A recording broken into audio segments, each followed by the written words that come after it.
তো আজকে করব ডিম ভাপা।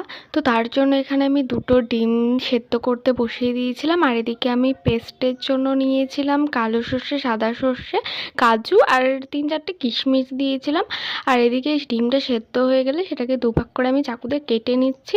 আর আমার যেহেতু ডিম ভাপার জন্য টিফিন কৌটো লাগবে, তো সেটার মধ্যে দিয়ে দিচ্ছিলাম মশলাগুলো। তো এখানে আমি পেস্ট করে রাখা মশলাগুলো দিয়ে দিয়েছি।